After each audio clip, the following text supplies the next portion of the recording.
dream since like baby. I've been joining forces with the likes of an A-team. Jumping off of buildings used to be so stimulating. Now I'm reaching new heights. I'ma need the off-whites. Play with the fire, you get burned. All of my struggles became lessons well learned. I got desires that keep me grounded, that's for sure. Cause one day we gon' make it out this earth. Where's your worth? I'm sick of your talking, you got the wrong one. I'm taking your king and I leave him broken. If I am in second, it's after no one. Just give me a second to let them know. I'm the headline, the deadline. Big time. I'm ahead time, the rare kind. Big time. I'm a living legend, lethal weapon, master. Big time. The king is back like prodigal. I gave him time, it's been too long. Was silent calm, but now the storm's I'm not the one you can't ignore. I never line, the deadline. Big time. I'm ahead time, the rare kind. Big time. I'm a living legend, lethal weapon, master. Big time. Welcome to the show, Matty Marshall. We are about 6 weeks away from the beginning of the Major League Paintball season here in 2025. And just when we thought the offseason madness was going to stop and the player changes were going to stop, it has not, as Alex Goldman has decided to leave the team. He just joined about a month and a half ago to go back to AC Diesel.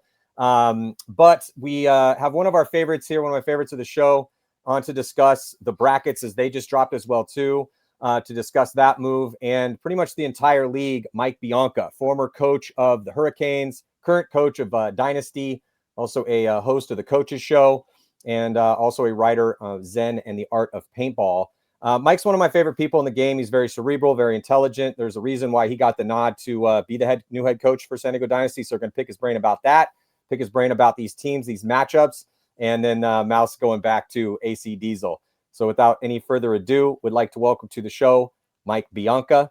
And yeah, be prepared. Ladies and gentlemen, you already know I'm pretty long-winded, and I'm being joined by another long-winded gentleman that likes to go into fine detail on things. So buckle up for this one. We'll try to keep everything as succinct with as much brevity as possible. But Mike, I can't really promise them because I got you in the seat right now. No. And by the way, thank you for that very kind intro. I'm with you, man. We have a tendency to go down rabbit holes, and I'm looking forward to it. It's going to be a good time. Yeah, so there's so many topics I want to discuss with you today, and this show could easily be 10 hours long, but we can't do that.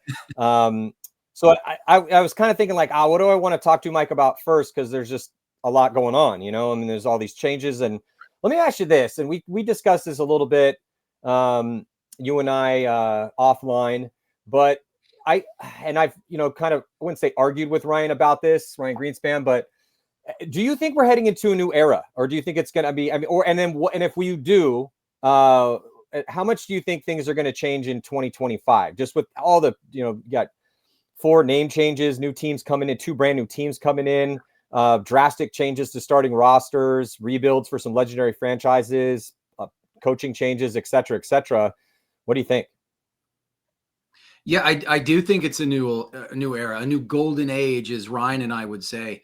And the reason why I say that is because I don't think you've had this type of parity in the last year, 2 years, maybe even 3 years in the professional division like you have recently. It's incredible. It's exciting. We're seeing talk to Tom Cole. We're seeing events just grow and grow and grow. I believe it was 2000. Our heyday was what? I think 2007, somewhere around 2007, 2010 or 11, there was an average of 10 million people in the United States that would play paintball, right? We're down to, I believe that number's dwindled down to 2 million on average annually, outside of the sport of it, just getting out there and recreationally. But look at the sport now, right? We've got ESPN back. The NXL and the MLPB are growing. We're seeing teams, and each event just keeps getting larger. It's better than the next, and we're breaking records. I think, yeah, it's a good time. So yeah, I want to say it's a golden age. I think that's a fun thing to say. I think so too. If you look at the numbers, 2006 was the biggest year before last year's World Cup. So as far as I think it was the team count was a little less than 2023, but there were more humans at World Cup this year. Yeah, I mean, having seen the golden age as a player back then, and then, saw it in the 90s when I first got into it and been doing this gig for a long time. I just, and you said the word parity, it was very interesting to see how many good teams didn't make Sunday last year, and how you really, really couldn't sleep on anyone in the professional division, and then see how good these semi-pro teams are getting. The fact that we added in the WNXL to, try to broach the subject, like, hey, there's literally 50% of the populace that typically, doesn't have their own place to play. So let's do that. That makes a lot of sense for the, if we're having our hashtag grow paintball conversation. So that's a part of too. And then to see, to been coaching some divisional teams here in Southern California, and go to see the regional circuit, the WCPPL, man, it is fierce. The competition, that's a lion's den out there. And then you go to fields and talk to field owners and, and see how things are going there. So yeah, it's cool to see. And let's just see where we can take it from here. But let me ask you this before we kind of head in, because I do want to talk about Dynasty and your thoughts on all that. But because we're about to kick off practices to get ready for the season again, about 6 weeks away. Beginning of March is when the first event of the year is going to go down. But you talked about parity. So one of the questions that I'm a little unsure of this year is, do you think we're going to see the exact same parity, slightly less, maybe more than we saw last season? Because I've been doing this a long time, and last year with 20 pro teams, I mean, not that long ago, we had 16. And then if you go back to the, again, the golden age of paintball, that mid 2000s, there was really only a few top teams winning everything. Now, again, it's kind of still mostly just the same teams winning tournaments. But as far as teams going, except for PB Fit, that's why that was such an amazing story for them and for the sport. So I'm just wondering, do you think that's going to continue in 2025? I do. I think you're going to see the top teams and those mid-tier teams shuffle up a lot. I really do. I think the most movement you're probably going to see between that 15th and 8th place positioning, but I do anticipate a lot of back and forth this season.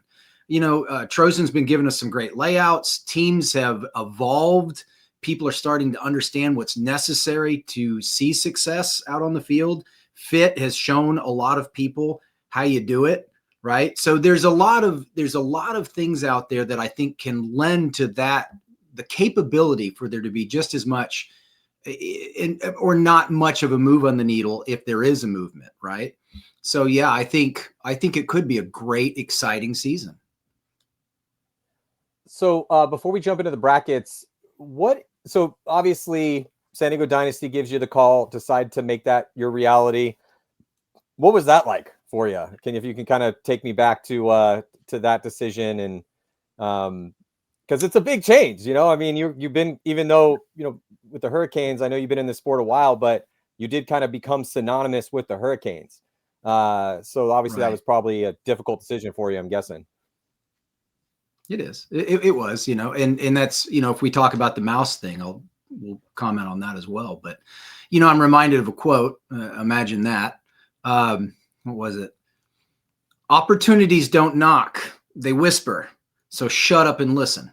Right. So I think that's really what it is. I think that it took a lot of thought. It took a lot of prayer, but, and a lot of people have thrown this quote back at me, Ryan Greenspan being one of them, that, when Dynasty calls, you answer. And yes, I was actually talking about other people. I had no idea or no inkling or idea that I would probably get that call. There were some people telling me and hinting at it. And I thought it was funny. I thought I was being trolled. Right. But when I did get that phone call, it was exciting. Right. And I can't say enough good things about San Diego Dynasty. Every single member of that team have been incredible to me. And so I'm really looking forward to working with them. Yeah. And then since we're on the Dynasty discussion, talk to me a little bit about the roster. And, obviously I know some things aren't necessary for, I know everything's not for public consumption, but I got to ask the questions. You can tell me if you're keeping your cards close to your chest. That's up to you. But the more people know, the more they want to know. And Dynasty is going to be a huge story this year. It was obviously with how well they did, since the COVID break, this season winning at the first event, but then, missing Sunday, and it wasn't exactly the year that Dynasty wanted to have. They had a chance to win 5 World Cups in a row, couldn't pull it off, even though they had a real good World Cup. Ended up going 6-1 with a +16 at World Cup, which was very impressive. But then lots of change, right? So Kevin Bretthaer goes to Dynasty, Marcelo Margot to Impact, Chris Shear, Mike Urena, who had previously gone out of there before. So so I'm bringing up Mikey here because Mikey, who now is back with Impact again, it's just been absolute madness here in the offseason. But Dynasty is known for training up talent. That's something that I saw that when back in the day when we were playing against them, and they've just become masters at taking guys that were really good on existing teams and knowing that they couldn't exactly they don't have the budget to go and buy superstars, but and we said this before, but they can't compete on price, but they can compete on value. And so when you get the new pickups with like Kyle Berry and Joe Barrett, and then the guys, look how good Arturo has gotten recently. Harrison Fry had an amazing World Cup, and then Danny Schonauer, he's going to have a big year this year. So I'm just kind of thinking about my question is like, where do you think are the big deficiencies and what are your plans to address those? What a great question. So your audience is going to have to excuse me. I'll probably do one of my things where I go off a little bit. So bear with me on this. I will answer the question. Let's see. The floor is yours, Mike. So I'm a slave to routine in a sense, right? So there's a challenge in routine, and that's to maintain discipline and to recognize gains and progress, right? To meet a goal and then move the goalpost once you've met the goal, right? So something I like to think about and do with my team and these guys that are constantly on my radar, because the minute I accepted it, I went to work. I watched, I think 14 hours of tape on Dynasty. Now there were caveats to that because 3 of those people that played probably 60-70% of the points aren't there anymore. But anyway, back to my point about goals. I have a tendency to jump in at things, right? When I'm given an opportunity, I jump at them. And that's how I'm looking at this, right? We don't grow by never stepping out. We grow from new experiences, which have a tendency to forge new attitudes, which forge new actions, new directions, and ultimately new life. Okay, I'm getting a little philosophical here. Let me back up. That's really what I hope for my new role with Dynasty. And I'm excited for the opportunity with this symbiotic relationship, because you made another great point, right? You talked about Dynasty has this way of coaching players up, bringing the best out of them. And I'm actually kind of looking forward to that myself as a coach, right? I find, the spirit to try new things synonymous with the spirit of self-improvement. But, to be perfectly clear here, Dynasty doesn't need a Mike Bianca to come in and show them how to win, right? They've been showing other teams how to do that for 20 years. What we need as a team is to remember what it takes, right? Light that fire again, start with holding each other accountable, look at systems and processes and evolve them into the tools of consistency, right? So adaptation, baby, that's the key. So discovery, development, new knowledge, all of that can be scary. It can be exciting, sometimes painful, right? But it's the journey that is ultimately worth it. And Bruce Lee taught, absorb what is useful, discard what's useless, and then take the rest and make it uniquely your own. I would add one aspect to that, and that is don't fully discard the uselessness, because you learn from what made it useless. So we'll see. But I don't think, to answer your point now that I've given you this dissertation on my thought process, I don't see holes. I don't see issues. I think Joe and Kyle were great pickups for this team. I think I agree with you 100%. I believe this season Arturo became elite. I believe Harrison Fry is just a force multiplier. I've got incredible legends of the game: Blake Yarber, Ryan Greenspan, Yosh Rao, Danny Schonauer is going to be a weapon. You watch. There's so many tools on this team. And it's just going to be a matter of taking that aspect and moving the pieces correctly and leveraging them in the correct place. So I think once we are already all on the same page, we've had phone calls, we have Zoom calls, we've done all of that. This team's fired up. Alex Frazie's fired up. Alex Frazier got on video and did push-ups and pull-ups the other day for everybody to see. Right. So to me, right, they're fired up. And like I said in a recent video that went out, that was kind of funny. A motivated dynasty is a dangerous dynasty. So I'm excited to see what we do together. And that's what I'll say to that. I'm not sure if that answered your question, but that's my answer.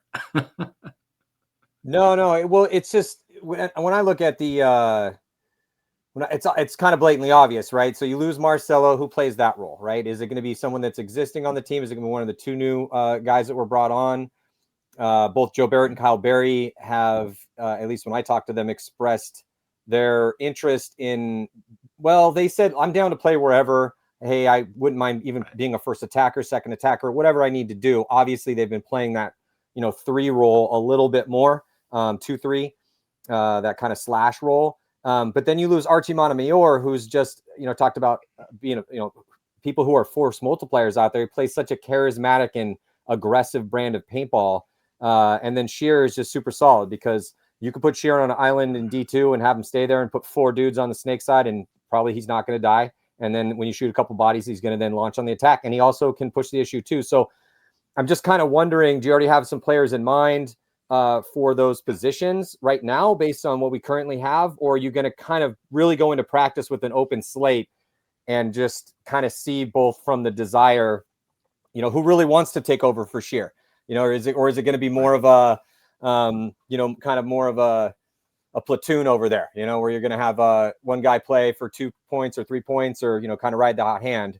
Just kind of wondering, I think a lot of people are looking at Dynasty and the losses like, all right, well, is Kyle or Joe going to play immediately in Marcelo's spot? Is Yosh going to kind of try to take over for that? Is it, does Alex want to step in for Shear on the D side, or are they going to have one of the snake players go over there? I'm just voicing what I've heard a lot of people ask me. So what do you think?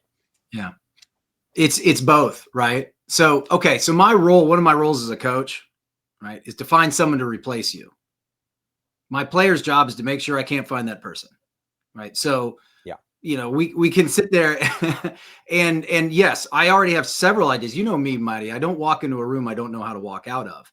But at the same time, if I walk into that room and certain details have changed since the last time I've been in there, then I certainly want to take that under consideration. So yes, it's both. I'm coming in with a predetermined concept, and it's the team's role to paint the picture for me, right? You're going to get me going off on coaching techniques if you're not careful. Coach to me is not about title or designation. It should be about impact, influence, and inspiration, right? Impact involves getting results. Influence is about spreading the passion you have for what goals you choose to set for your team. And then, of course, you have to inspire your players. I think that's what coaching really is. A coach should be the guy who stands in your corner and shows you what you're capable of, and not just in your chosen sport or profession. Plato said, what did he say? Oh, I'm going to mess this up, Matty. He who is not a good servant cannot be a good master, right? And I believe it. Coaching isn't about power. It's about service. But don't get me going on the Stoics. Let me go elsewhere. Like most sports, paintball is 90% mental.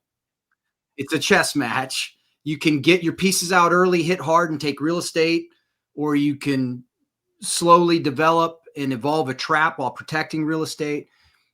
You've got to be multiple steps ahead of your opponent, but people don't always get or understand that. And paintball is becoming academic.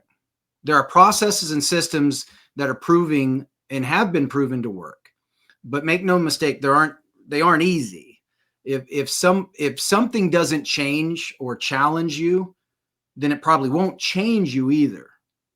Again, growth happens outside of your comfort zone. And sometimes it just isn't possible to leave that comfort zone for some people, but I don't have a fear for that with any member of Dynasty, right? I think, and sometimes you're viewed as the villain for pointing certain things out. But once a team figures out that, hey, change can be good, their trajectory usually changes for the better.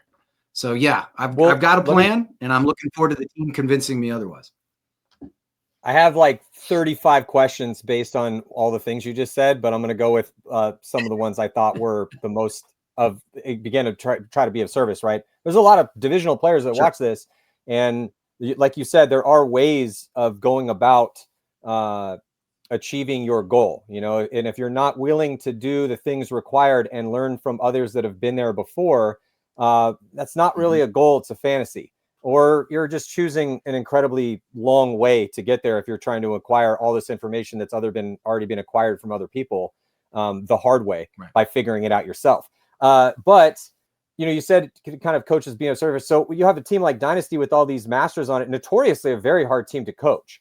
When your name was, you know, when that was kind of decided, I was like, yeah, man, that makes a lot of sense, because you have to have a quick wit and a strong mind to be the coach of San Diego Dynasty, because they will press you, you know, and you have to have answers for their arguments of well, why are we doing it this way? So that's kind of my next question, is that since you said coaching is kind of a bunch of things, but at the end of the day, it's of being of service in many different, in a myriad of ways to the people you are coaching, because, you know, some people need different types of information. Some people need a very long-winded explanation. They want to talk through it and then they'll kind of understand. Some people need to get yelled at, you know, like it's held accountable. Whatever. But how does Mike Bianca be the best service to this, you know, most legendary team out there, San Diego Dynasty? That's a great question. What do they ask of you? You know, service. Yeah. Now, to clarify, service doesn't mean timid, right? I can be that guy that can build you up and help and be that communicator and help you realize your thoughts and processes, right? I can be that oar. I could be that, you know, rudder. I can be whatever you need me to be, or I can be the merciless God in your universe, right? I'll do what is necessary to push this team to make them the best they can be. My role is to take every single member of that team, all 9 guys, and find what makes them tick. And once I identify what makes them tick, my job is to press it and press it and press it. And I leverage it every opportunity I get. You know, you've heard me say this 100 times, Matty. I'm not going to talk to a Ryan Greenspan the way I'm going to talk to a Harrison Fry. It's probably not going to work out that way.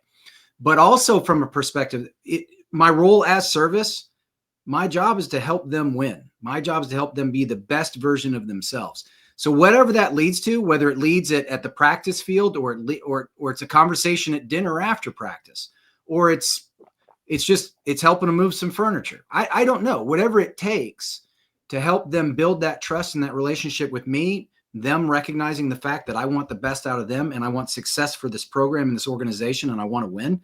Once we're all on the same page, which, by the way, I believe we all are, and we haven't even met face-to-face completely, that's what I'm looking for. That's my role. That's my job, right?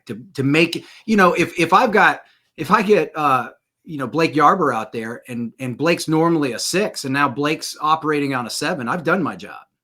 And Blake's in your face and he's putting it on you. So that's the role, right?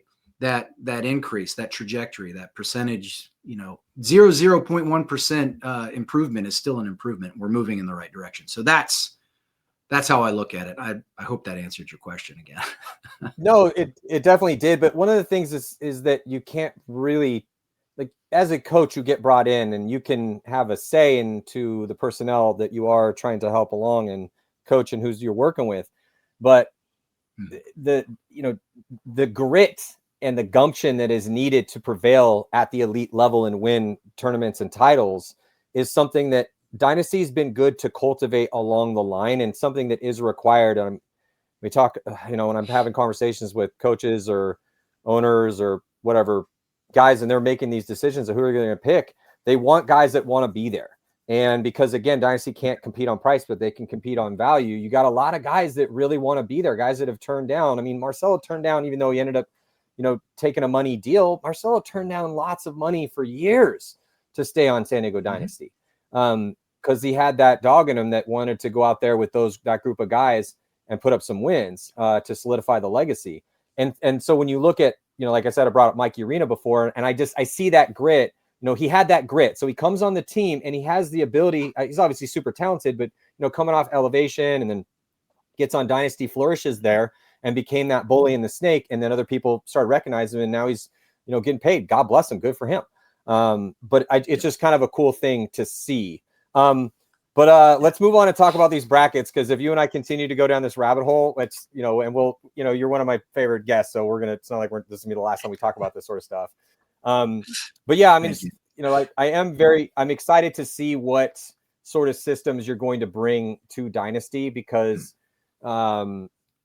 it seemed like that was one of the things they wanted, was to kind of utilize what, anytime you're having a conversation with somebody and they're like, hey, do you want to do this? You're like, yeah, okay, well, what can you do for us? You're having a serious conversation. And then you start kind of breaking it down well, this is what I would like to do. And what do you want to see? And then you figure it out and work it out sometimes on the fly and adjust things as they need to be adjusted. But yeah, I think it's one of the big compelling stories. Is Dynasty still going to be as good? Are they going to be better? Are they not? Who knows? We don't know. This is why I think this is going to be a fun year to watch, because there's the same story with a lot of these teams. So yeah, let's jump into these brackets. Let's start with bracket A. We got Red Legion, Damage, Diesel, Aftermath, and the Royal City Sea Dogs. And everyone out there in the paintball world, we're gonna be bringing on different people to talk about these brackets and go into the thoughts in depth on this as we make our way here these next 6 weeks to get to that first event. But yeah, so to me, when I'm looking at this, it's because there has been a decent amount of change. A few teams did emerge unscathed. And as far as, what was their starting roster in 2024? How did they do? Do they have at least 4 of those guys? Do they have all 5? Where are they at? Right. And Red Legion was one of those teams. Looked like for a second they were going to get Mike Bianca, but he ended up going back to Impact. So after Mouse went to Diesel. But just let me get your cursory thoughts here on this bracket before we kind of start diving into the deep end. Okay. Welcome to the league, Sea Dogs. First of all, with this particular bracket, we'll talk about it later, but I could probably say the same thing for Leverage. These brackets are fascinating. I don't think you could have. I do have a bracket of death, by the way, only because, and we'll explain that later. Look, let's just dive into this. Red Legion's the team to beat. Their starting 5 is so dialed, it's scary, right? The real strength, though, is their belief in the game plan. Their ability to impose their will on teams last season was impressive. And I don't expect that to change. And now with Ryan Gray in the fold, the analytics of it just got even better. And that's not a shameless plug for the Coaches Show every Monday night at 7 p.m. Central on Major League Paintball's YouTube channel, or on the show's Facebook page either. You listen to Ryan for more than 5 minutes, the guy knows what he's doing. So I think Red Legion is the team to beat in this bracket, until someone proves otherwise. I mean, they won the series by triple digits last season. When was the last time that was done? So Red Legion, followed closely by Damage. I mean, they were already a powerhouse team, but now with these latest additions, they just got even scarier. I would argue they have 3 of the best D-side attackers in the league, with Chad Bashir, Jacob Edwards, and now Chris Shear. But I can't look past the rest of that roster. Jason, Agent Smith, Chris Horn, Dan Holiday, Keith Brown. They've all contributed to the success of this team. But now they have added 2 more impressive chess pieces with CJ Cantor and Donaldson. You can't look past those 2. This roster is deep with talent. I do not envy new head coach SK or Joey Blute their job of picking a starting 5. It's going to be a pooch, man. And then Diesel's third in this third tier here. I mean, first of all, I do want to say something. I want to address the Mouse thing. I really do. And I got to do it with a quote. Why not? Thoreau said, Thoreau, one of my favorites, Thoreau said, if one advances confidently in the direction of his dreams and endeavors, I wrote it down. Hang on a minute. Where is it? There it is. To the life which he has imagined. He will meet with a success unexpected in common hours. And that's my take on Alex Goldman. Until you walk in someone's shoes, right?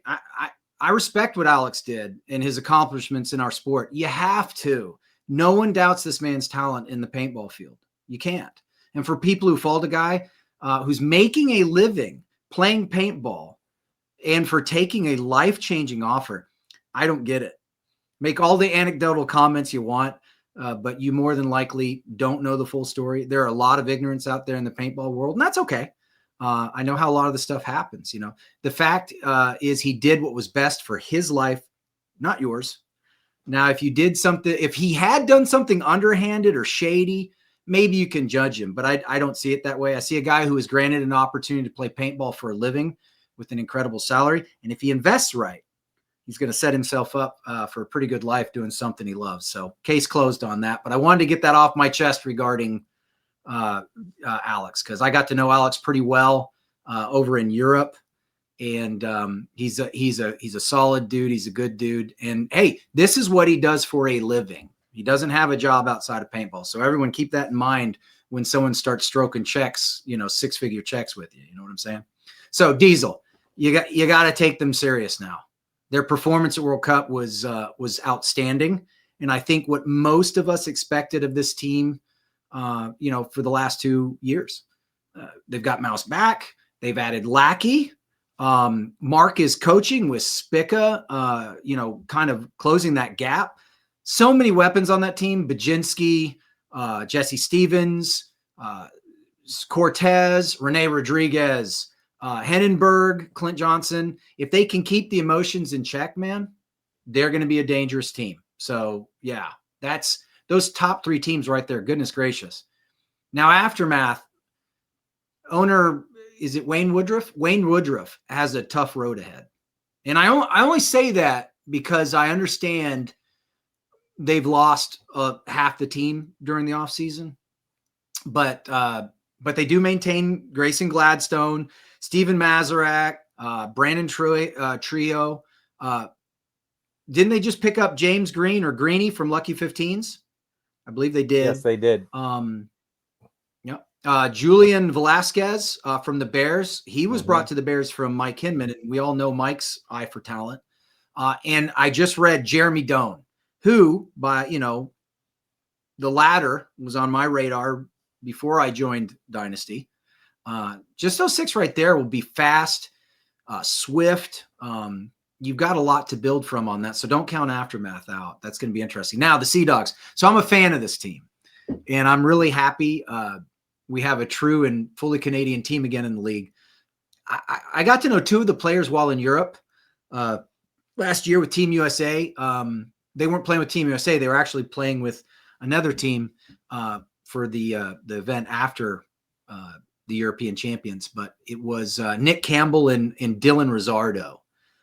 Lots of grit in those 2 guys. And if the rest of the team are anything like them, they should do well, right? That being said, what a first event, you know, draw. I mean, it's a pretty tough draw. Let me put it this way. If they go 2-2 in this bracket, that's a win. My advice to them would be to set realistic goals and build from there, right? I think I'm not saying they can't do it. I'm just saying 2-2 in this bracket would be a big win for a rookie team coming up from semi-pro. So that's my take on the bracket. Maybe I went a little too in depth. No, it's fine. That's why you're here. But the thing with the Sea Dogs, I think you're a good person to ask about the Sea Dogs because you've been here before. You brought the Hurricanes into the Pro League, and I remember discussing things with you. You know, hey Mike, I hear you're the guy to talk to on this team. You know, what do you think about this? And you know, you kind of were very, very frank about what your goals were and realistic. And I thought that's the way to approach it. So.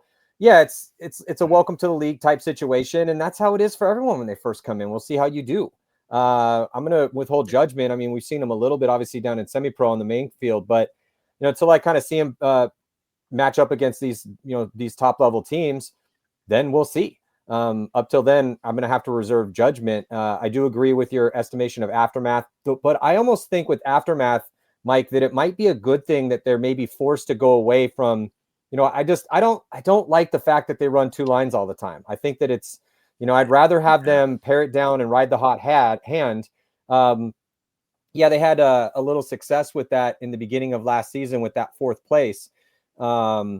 But as things continued for Aftermath, so 4-3 overall at the first one, and then 1-3, 1-3, 2-2, 2-2, kind of right on that precipice. But I would like to see them go away from that starting, or go to a starting 5 or 6, 7 come Sunday if they make it. And then with Diesel, we finally got to see at World Cup what Diesel could do when everyone was playing the way that on paper they're supposed to play, and they were looking absolutely outstanding until that PB Fit game. I mean, they were handling business, undefeated in the prelims. They looked amazing. I mean, they still finished plus 14, even though they lost by 5 to Fit. Their plus minus for the event was plus 14 with a 6-1 record. They were undefeated until they had the meltdown against Fit. Undefeated. They were on fire. So that's what's possible with that squad. Might have had something to do with, obviously, the paychecks part of it for Mouse. But I think that if that World Cup didn't happen, we might be singing a different song with the Alex Goldman situation, with the fact that he did come back. I think he still sees something there other than just, the at least for in paintball terms, a King's Ransom.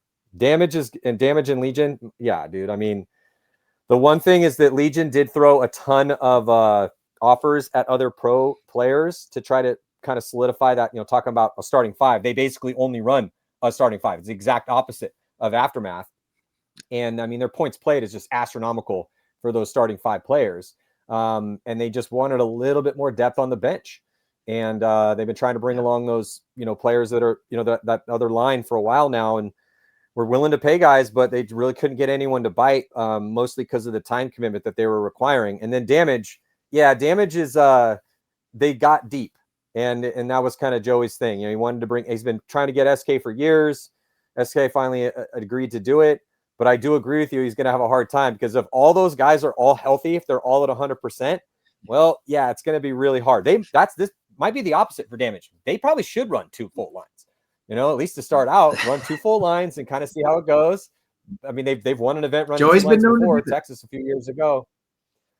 So yeah, but Legion and Damage, definitely the favorites there. I think got to throw an asterisk with Diesel though, because if Diesel can win a tournament in 2025, if they keep their heads about them and play like they did at World Cup, because they looked outstanding at World Cup until mentally they lost it, and then they were no longer in the good graces with the refs. And when seeing that match, go watch it. It was incredibly entertaining. Let's move on to Group B. Let's take them team by team. San Antonio X Factor. What do you think? Yeah. Let's see. They got second in the series this past season, correct? Yes, so I'm always been a fan of X Factor. I've been a fan of X Factor since I first started playing. Once I got into paintball, I've been a fan of this team. They get Archie back. They're led by Ryan Brand and Alex Martinez. Great performances last year out of everyone on that roster, but a quick shout out to Ninos and TJ Daner and Tim Stetzel specifically, right? They shift that consistency meter just a few more degrees. Watch out. X Factor is gonna be a incredible team this season. So yeah, that's where I stand with X Factor. I think they're always in the hunt, right? Yeah, they really are. I'm just kind of going back and looking at my notes. I mean, X Factor was, for the most part, really didn't drop any games. They did so at the first event, only lost to Dynasty, and that was it. And that's kind of been their Achilles heel for a couple of years. Not always, but for the most part. Yeah, and then they did lose to the Ironman by 1 at the second event, but the Ironman beat everyone in the prelims at that event. The Ironman were on fire in the prelims at event number 2. That was their best finish of the year with that 3rd place. Then they actually beat Dynasty by 1. And then went on to beat Heat, beat the Ironman, got redemption, and then lost to Legion. I'm going down this list here with X Factor just because, they typically don't drop to bottom, teams from 10th and down. They did lose to Aftermath though, but it was a 1-point match. That was that crazy game. They kind of switched their strategy a little bit after that because they played a team that's down to play super slow, with a bunch of dudes that don't necessarily need to be doing that. I don't disagree with that because maybe I've talked to them about it, but wasn't really X Factor paintball. And so they ended up, when you play 3 points, every point becomes more important because you're only going to get 3 of them. And then end up losing to Dynasty again, and then they lose to Damage and Impact at Event 4. And then at the World Cup, they lose to Legion and Impact. So, my point is they're incredibly consistent and they're very close. They're going to get Archie back. Archie seems to be very motivated here. Kind of, I say twilight of his career, well, not because of the way he's playing or what's possible with his play. It's more of a motivation thing.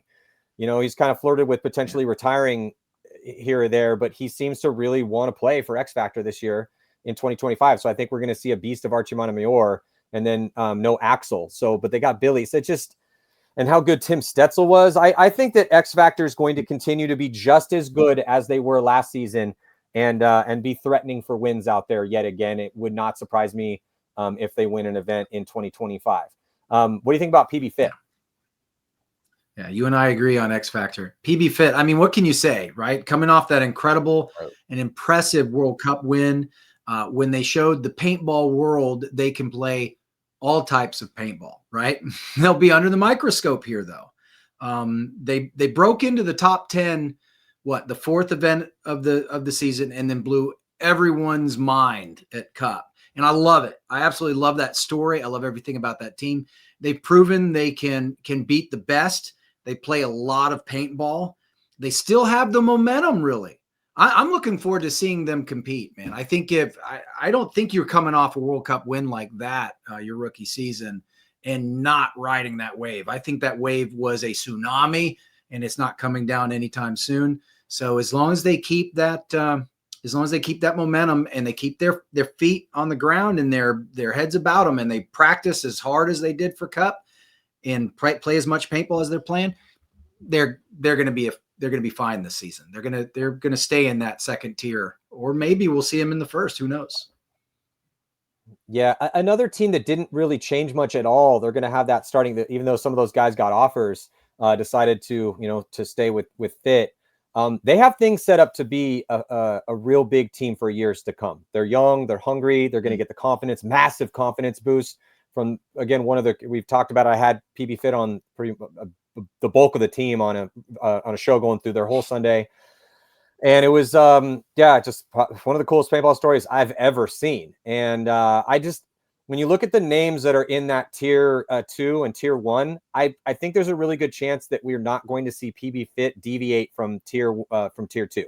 I just think with how confident they're going to be, how much paintball they play, they're going to get better. They got better as the year progressed last season and ended up winning the World Cup. So yeah, I think they're going to be a team that will be jostling and fighting for wins in that top 8 for a while. They could continue to do that for a couple of years. We'll see. Again, it's, as we talked about, the parity is tough, but I don't think that that's a bold claim at all. Energy Elite. What are your thoughts on Energy Elite? A little rebrand here this season as Energy Elite team not too long ago, but Alan has resurrected the name. He just had a tryout. I touched base with him and talked to him about the guys he was bringing out to tryout. I haven't talked to him since then. So we'll get you more information about Energy Elite as we head to that first event. But your thoughts here, Mike? Yeah, first of all, shout out to Alan Buffton, right? A great human being who genuinely wants to put together a competitive team. I think he's taken the steps to do it. I heard the same, that they're having tryouts. They maintain Evan Manners. Sakaguchi, I believe, is still there. That's 2 great weapons. They pick up Ethan Adams from Arsenal. Matt Askren from Columbus Level fame is in the fold now. And, of course, Damian Velasquez of Iron Men and most recently Newbies. So this team, in my opinion, people probably shouldn't sleep on.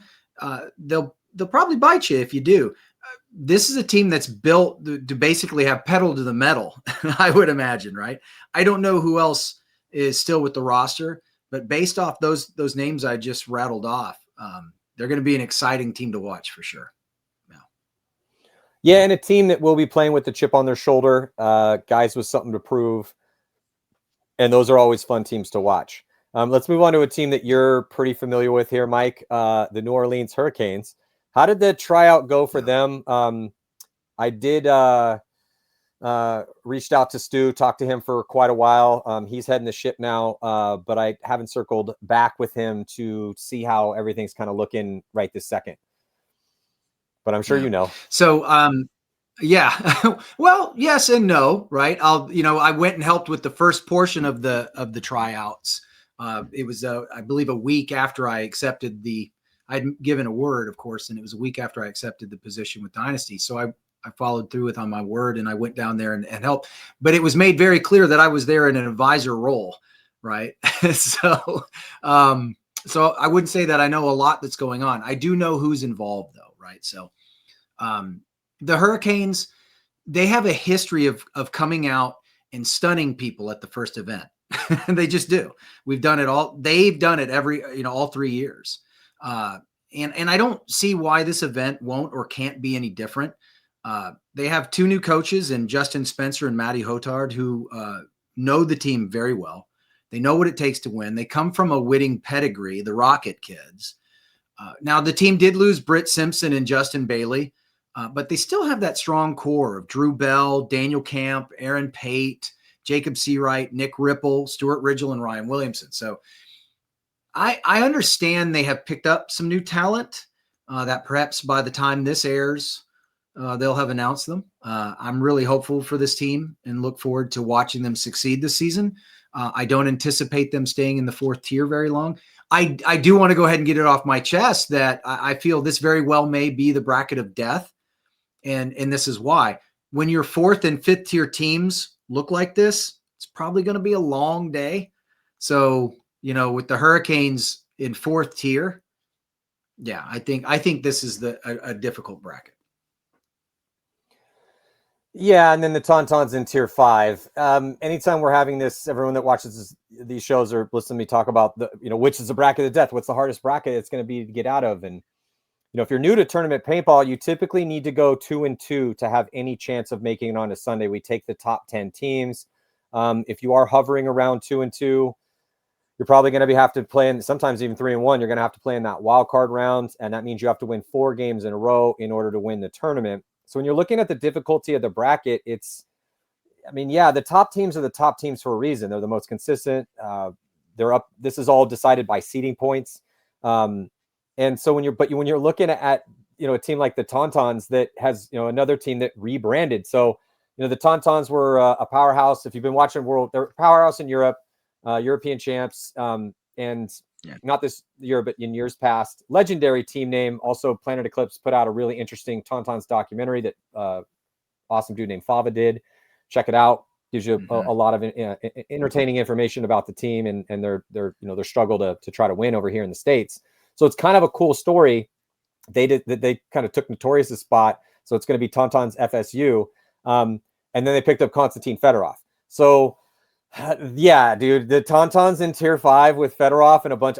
Talk about aggressive teams to watch. Picking up K-Fed, now they might be the most aggressive team in the game in 2025. I don't know. That remains to be seen. But yeah, them being in tier 5 potentially, who knows? Yeah. It's the Tauntauns, right? Seeing this team in the 5th tier is surreal a little bit. I will be honest, I didn't recognize them at World Cup this past year. They played a much different game than I think we're all used to seeing out of them. I don't see that sticking. And with the addition, like you said, of Fedorov, he's wow, you want to talk about a force multiplier. If he shows up with something to prove, people are in for an exciting team to watch. I really believe that. Axel, Fedorov, Colombo, my goodness, man. It's going to be neat.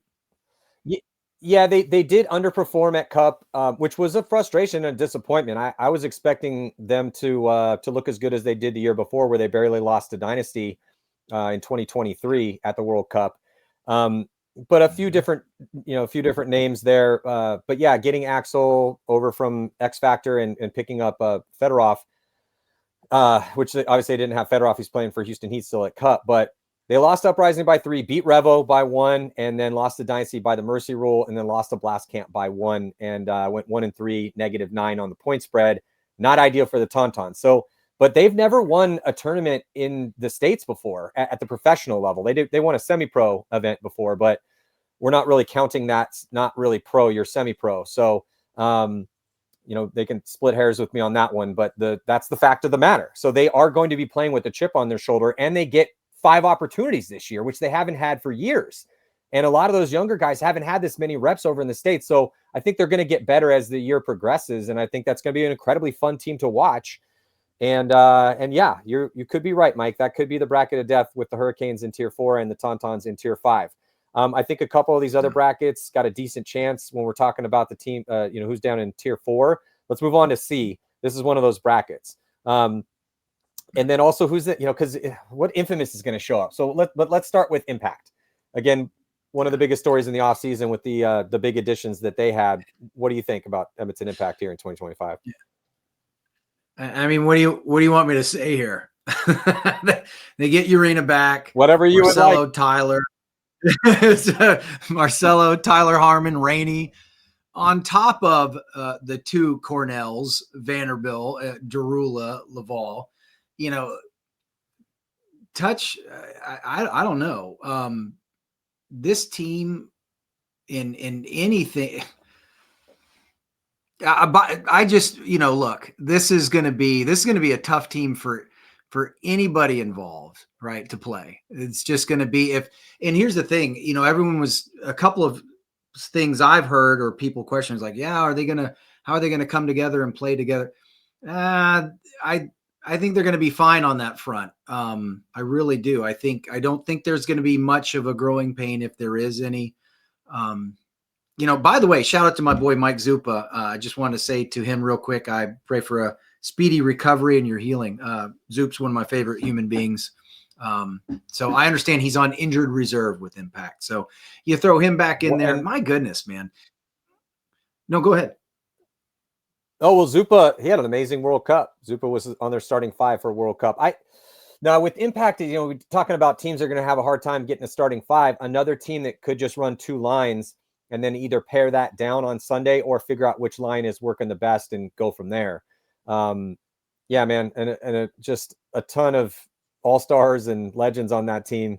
And Bart and Dave did an amazing job of assembling it. And with the big coup in the offseason, which we thought was going to be huge, obviously, with the addition of Alex Goldman, but then he goes back to Diesel, but then they go back and get Mikey Urena again. So, but even if they didn't even get Mikey, just JC was great this year in the Snake for them too. So, I mean, it's they're going to be a massive favorite this year. It would not surprise anyone. I think if they put up Red Legion-esque numbers.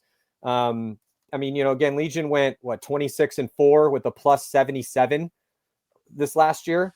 So, I mean, if Impact did something like that this year, I don't think it would surprise anybody. And that was kind of the point, though. That was the reason why these guys decided to go, because a lot of these dudes are getting paid anyway. So it's not like it was just for the money. It was to kind of reunite with the OG Aftermath dudes that came up all together here in California to come onto a team that's already elite. So, yeah, they're going to be a force. What do you think about Shock? Yeah, look, Corey Hall, Hoskinson, both had incredible events last season. Pick up Connor Kelly, the Altmore brothers, Chrisione. I mean, you've got an overhand right after overhand right. They're going to be tough. They're just going to be throwing bombs, right? Here it comes. Big bombs with Todd Martinez at the helm and Todd Adamson in the back kicking everybody to make sure they're moving forward, right? Discipline, it's going to be, they're a fun team to watch, right? I mean, I don't know the story on with like A-Rod and certain other players on that team, but they're exciting team to watch. And I think you can expect more of the same. They're going to be in the hunt. That's what I think about Aftershock. Yeah, they're absolutely going to be in the hunt. Does appear that Alex Rodriguez should be there for the majority of the tournaments, but when their decision to pick up a big chunk of the Bears roster and with those additions that you discussed was to give them some solidity and a little bit more depth, just in case Thomas Kim or Alex Rodriguez couldn't make every event, and then to make it as competitive as possible for the starting line. No Nick Sloviak, no Al Fernandez, but to pick up a Connor Kelly, like you said, that's huge. It gives them a little bit more experience in the snake because, you know, Hosky got the lion's share of the spins, and rightfully so, but he also just kind of got here. So he still has some room to improve, and then we'll see if Clay Hughes can step it up as well too. But they got a lot of options, and it's going to be another one of these really cool stories to watch. I mean, they've had Dylan Fout following them around with a camera for a year, so I can't wait for. I don't think that project's going to be. I think they're going to continue it into this season. I don't. I talked to him a little bit about it, but once that story comes out, that's going to be good for paintball too, because that'll be very entertaining to watch, because it's an entertaining team. Yes. When you're around them at practices, they got a lot of charisma, a lot of personality on that team, a lot of good paintball players. Speaking of charisma and some personality, what do you think about LA Infamous in Tier 3? So this is a team I generally am interested in watching this year, though Travis Lemansky never returns my texts or calls or messages. Anyway, I take that back. He did get back to me. It was 3 days later, but it's okay. He just blows me off. Anyway, I'm kidding, Travis. I'll talk to you soon. Jam Rose is a standout.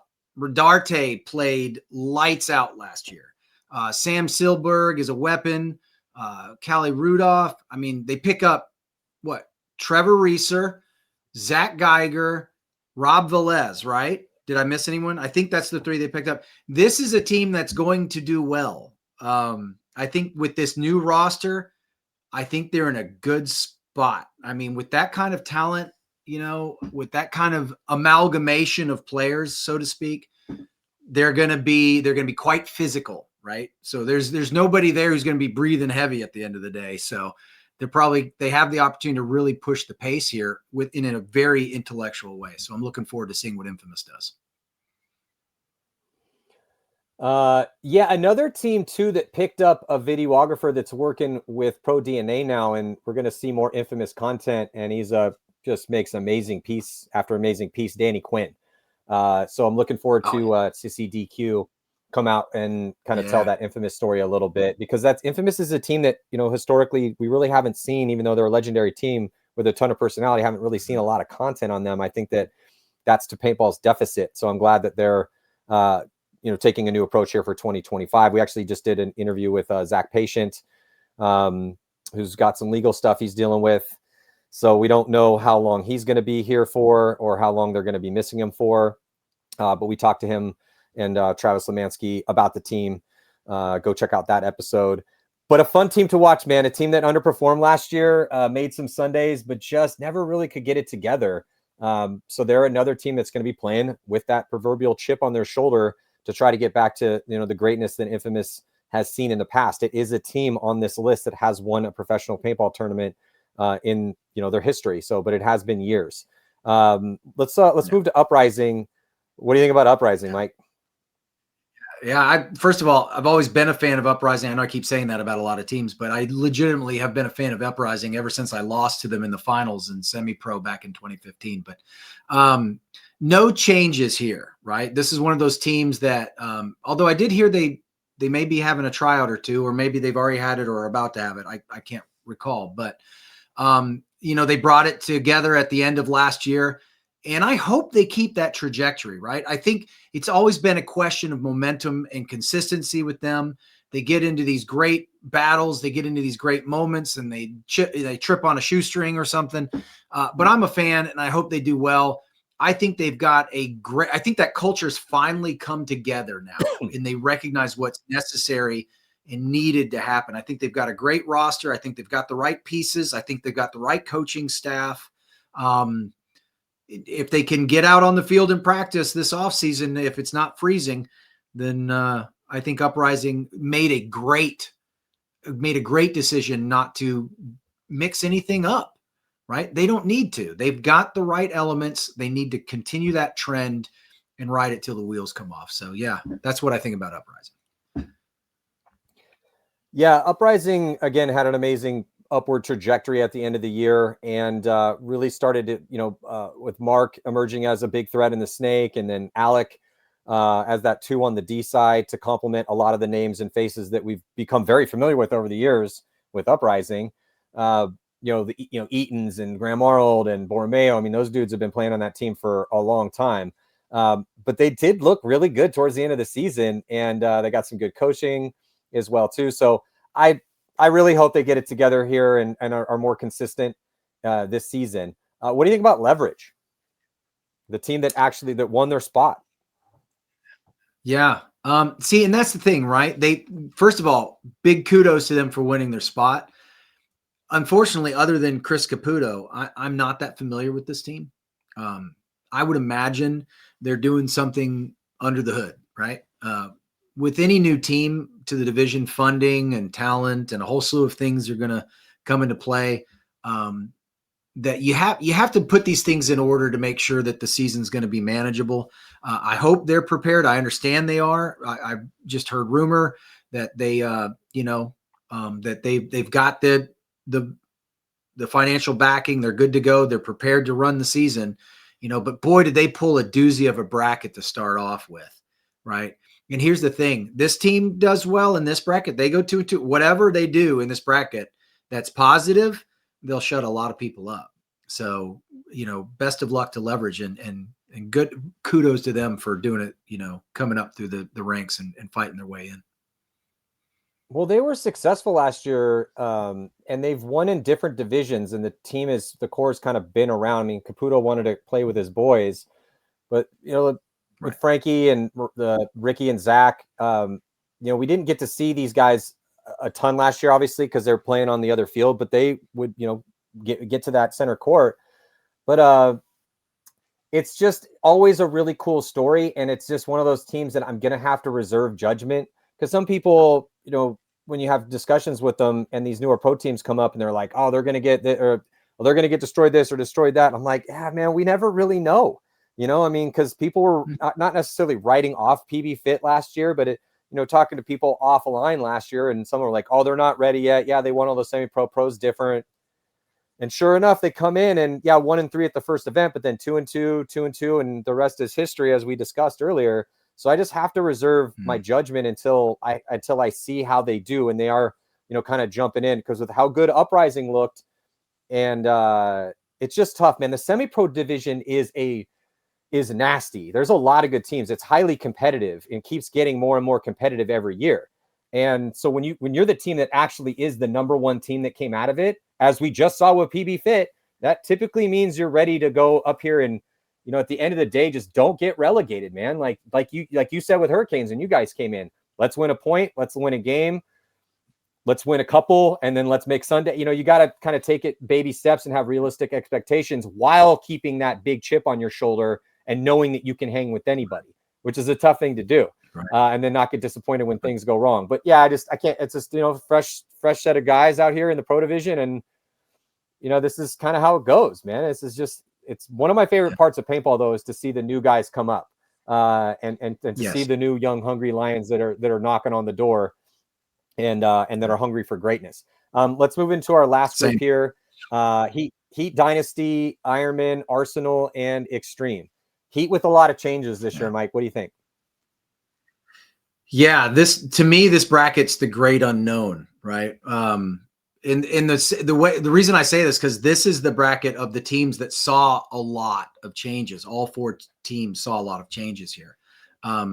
Heat, right? They lose their anchor in Tyler Harmon. They lose Fedorov, Connor Kelly, but they still have Dizon, Boucher, Monville, Chad George, Ryan Moorhead, and now you're adding Soap and La Papa and Frey from Bass Clamp. And I'm sorry, but these guys, they know how to play. They're great communicators. I know members of Heat have spent time with the Blast Camp crew in the past, and they're probably already familiar. So probably a little bit of plug and play there. Very legitimate. Great communicators. And let's face it, Soap and La Papa, and they're playmakers, right? You've got a team of playmakers here. And I think Heat, a lot of people have said some things like, oh, wow, what's this, what that with Heat? And I'm like, I'm not sure you guys are paying attention. There's so much more that you've got to look at. You don't look at three guys who came from a team that didn't necessarily do well their rookie season.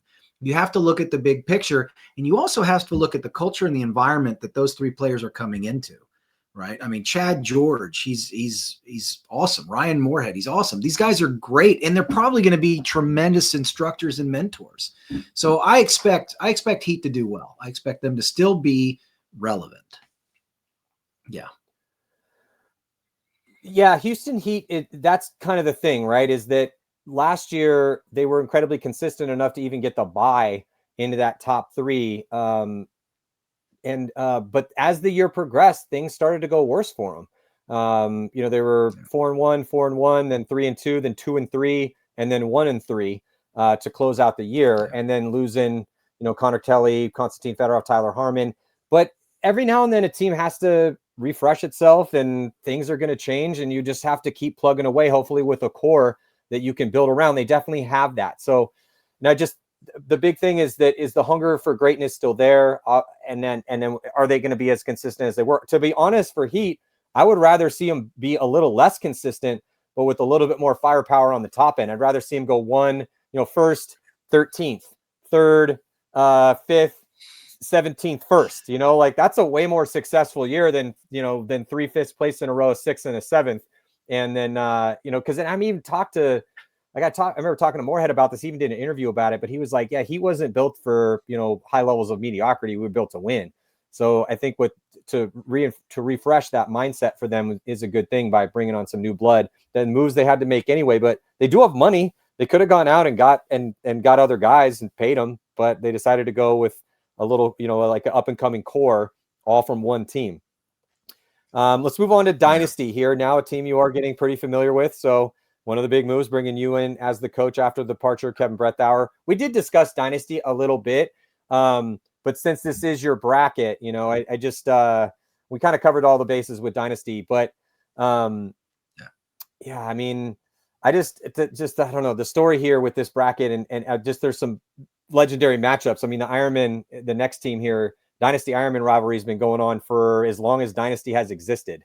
So that's a cool story too. And the Ironman have, and like you said, though, with all the change, because the Ironman also had a decent amount of change too, led by Paintball Hall of Famer Shane Pastana and Mike Paxson. Yeah. Shane and Mike, they have a roster of 11, and it's a solid 11 too, right? The core guys from last season are gelling, and now you're adding Jerry Caro. In my opinion, he's coming home. Pat Kraft, Frank Anamasso, the new guy from Sea Dogs. Was it Garrett? It's Garrett Baldwin. Is it Garrett Baldwin? I think it's Garrett Baldwin. They've got lots of pieces to play with, right? Lots of options. Keep everyone healthy. Well, I guess with a roster of 11, you don't have to, but I would say that they are certainly poised to have a very good season. Again, Shane and Mike have their work cut out for them on finding that, that starting five, those top 7 horses, however you want to do it, because they've got some horses. Yeah, they really do. Tom Guest was an absolute monster last year, evolving into a monster. So we're looking forward to seeing him playing this year. Jerry Caro, as you're saying, kind of coming home. He's a NorCal guy that's played on a bunch of different teams. But they call him Scary Jerry for a reason. When he's on fire, he's one of the best out there, and he can be a straight murder machine. So definitely looking forward to seeing Jerry at a place where he can have a little bit more, not have to travel as much for practice, and it's kind of a little bit, closer stuff. Even the Ironmen do travel for practices. And then to see, if they can get Frank Antetomaso back in form, and then Pat Kraft, so with Pat Kraft, he had some really good looks out there for New York Extreme. And that was a top 4 team just a year and a half ago. So they got a lot of weapons. And Shane, when I was on the team with Shane, he was a great coach and he's like an older brother to me, but he was pretty adamant. He's like, look, I love you guys and I'm really glad you guys are here, but the axe is sharp. If you can't get it done, I'm going to find somebody that can. So the axe is sharp. He literally used to just stalk around during practice and like make pretend axe sounds. Like, like sharpening his pretend axe, using the pretend axe to pretendly cut our heads off, that sort of thing. So yeah, it's going to be interesting to see how they do this year. So 2 more teams to go. Arsenal, another team on a rebrand, used to be Baltimore Revo, team that had been around for quite a while now and started off the year pretty solid. with some Sunday appearances, 3 Sunday appearances in a row, but then had a steep decline after that with an 18th and a 19th place, but a 9th, a 7th, and a 10th for Revo. Now again, Arsenal. I'm not gonna lie, I like the name Arsenal. It's always been one of my favorite paintball names, so I'm glad that they rebranded into Arsenal with Tom Ford as the owner of that team. What are your thoughts on Arsenal? Yeah, shout out to JC Winnington. Anyway, this is a smart team, right? This is an intellectual team.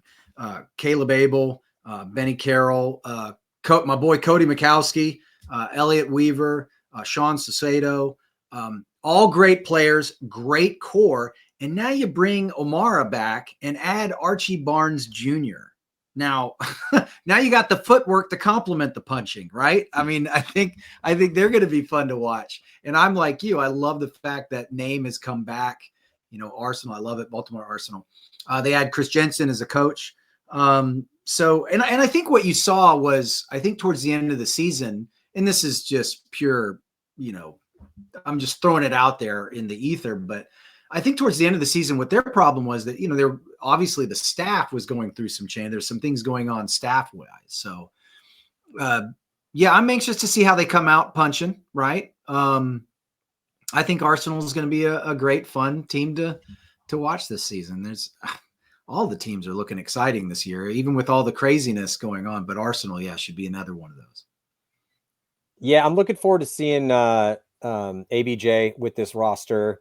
And I just think that, you know, he did deal with a little bit of an injury towards the end of, or at the end of last season, but he's one of those up and coming guys that is just pleasure to talk to off the field. He's a sponge for the game, and really has worked hard to elevate his skills to try to be an elite attacker in the Snake. And then he's combined with a lot of those names that you mentioned are creative killers. These are guys that are cerebral paintball players.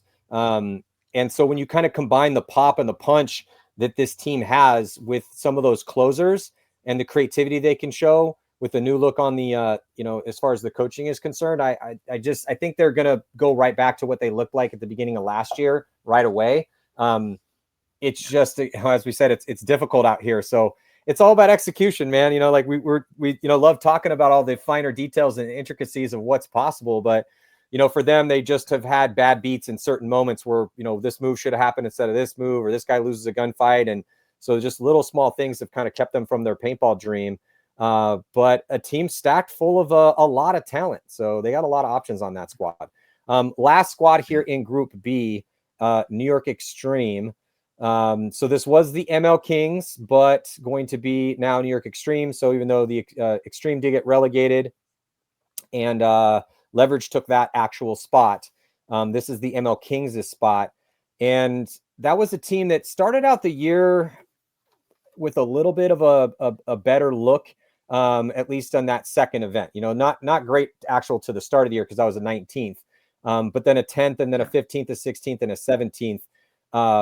But they, you know, were kind of had some pop and had some punches. We just talked about Arsenal having that same sort of thing, but just a lot of inconsistent play from them. And then no Carter Donaldson and no Kyle Berry. They did have a tryout, and it looks like they're going to still, but they still, you know, they're picking up Will Hennessy, George McLean, Acevedo had some good looks out there. Kaya was pretty good. They still have Peterson. They picked up Josh Taylor. So there's still some dudes on that team that I'm like, okay, those guys can play paintball. It's just, and Harris Hussein, but can they get it together? Right. You know, is it just what we just talked about execution? Okay, they got some dudes that can play paintball, and they have some veterans on that squad. Can they execute here and, you know, and get out of this tier 5? What do you think? Yeah. Do they still have Jackson Blue and Elias Rodriguez? I can't remember. I don't think they have. I don't think they. I'm looking at my notes. I had a long talk with Harris. They had this tryout. I think. I don't know about Jackson Blue, but I don't think Elias will be there with them. So, okay. Jackson had a lot, but I'm not sure how. Yeah, he did. He did. So, I think you're right. I think you're right. They had moments, right, where they're that guy that's been put in the ring, and he comes out there and he's throwing punches and he's landing a few, and then he just gets caught, right? That happened a lot with the Kings, now New York Extreme. But adding Josh Taylor, George McLean coming back, Will Hennessy. Who's coaching this team? Have they announced a coach? I haven't seen any announcement about the coach. I think that Charlie is still going to be the coach. At least last I heard. That was the information that I got from Harris. So we will see. They had their tryouts, I think, last weekend, and it was raining pretty hardcore down in Florida. So Harris is one of the guys I got to, get back with and try to see how those tryouts went and how everyone's playing. I just don't know how good of a training session they got if it was, pouring rain down all day long down there. So we will see. Yeah. To answer your question on how I think Extreme's going to do, I guess that's going to come down, and you've heard me, and I say this till I'm blue in the face and people make fun of me, but and that's okay. I think until that culture shifts, right? Until that team recognizes what's necessary, because what they've been doing hasn't been working, right? So something has to change. We talked about this at the beginning of the show. Something has to change. The question is what needs to change? And the only people who really know is that camp. So, we can all see what we see at the events. I got to practice them a couple of times. They seem to do the right things at layout practices. So there's something else going on there. And until something changes, I don't know what it is. I don't know what to think about how this team will do. I don't think I really could assess anything on how this team will do. Not taking anything away from any of those players. All of those players are legitimate players. But like you said, the proof is in the pudding, and that pudding didn't taste very good last year for the majority of the roster here. So we'll see. We'll see what happens.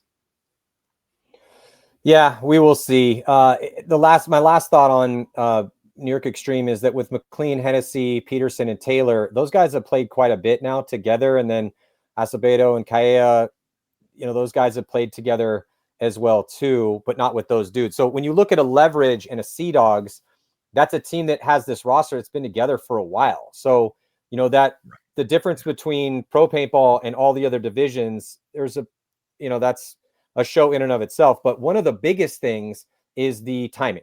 Is how quick a move is made and then how quick another move happens off that move. And a lot of time that has to be unspoken, where you just head check across, see your guy go, who it is, what position he plays, what he typically does in these moments. And then you then make a move after that. Your teammate sees that. And then now you're able to capitalize on what has been presented with that aggressive move. And then when you spend a lot of time in that headspace behind the gun with each other, and you get to learn the tendencies of your guys, that helps out a lot. And I think that's crucial for some of these teams coming up. And so Extreme still has a little bit of that. I'm interested to see, to get back with Harris and how their practices go, who they picked up with the tryout, and what that starting roster is going to look like. At least the, top 8 or so guys who are going to get the lion's share of the spins, to see exactly where what threats and what position and who they got playing together, before I kind of have more to say about that. Well, Mike, thank you so much for your time. Really appreciate it. Can't wait to see, I think you guys are headed to your first practice here with San Diego Dynasty. So as we're getting things kicked off in the 2025 Major League Paintball season, as the battle going to be going down in just about 6 weeks and in Tampa Bay. So can't wait to get and see how all these stories are going to play out, man. I'm always excited to watch paintball and watch all these stories develop throughout the years. But since we had so much change, it's getting really fascinating again, because again, there's 20 pro teams. One of them will get relegated at the end of the year. So one of those teams will not be a pro team next year. And we saw Fit win the championship last year. So we're going to have another PB Fit step up. There's just so many unanswered questions. I can't wait to see it. Again, Mikey, thank you so much for your time. And make sure to check out the Coaches Show Mondays, right? Is it Mondays? Did you guys change the day? It used to be Tuesdays, I think, Mondays. Right? Yeah. It used to be Tuesdays. Yeah, it's then, now Monday evenings, 17 Central. And also check out Mike Bianca's blog, Zen and the Art of Paintball. I'm Matty Marshall, and I will see you guys next time. Rumor has it, I'm a savage. Drop the classic, thinking back. Drop the classic, to the savage. That the magic, it's automatic. Got a mask. Who was that? Living legend, lethal weapon, mastermind, never tied. Tell him all. Big dreams, I got big dreams since like baby. I've been joining forces with the likes of an A-team. Jumping off of buildings used to be so stimulating. Now I'm reaching new heights, I'ma need the off-whites. Play with the fire, you get burned. All of my struggles became lessons well learned. I got his eyes, they keep me grounded, that's for sure. Cause one day we gon' make it out this earth, where's your worth? I'm sick of your talking, you got the wrong one. I'm taking your king and I leave him broken. If I am in second, it's after no one. Just give me a second to let him know. I'm the headline, the deadline. I'm ahead time, the rare kind. I'm a living legend, lethal weapon, master. The king is back like prodigal. I gave him time, it's been too long. Was silent calm, but now the storm. I'm not the one you can't ignore.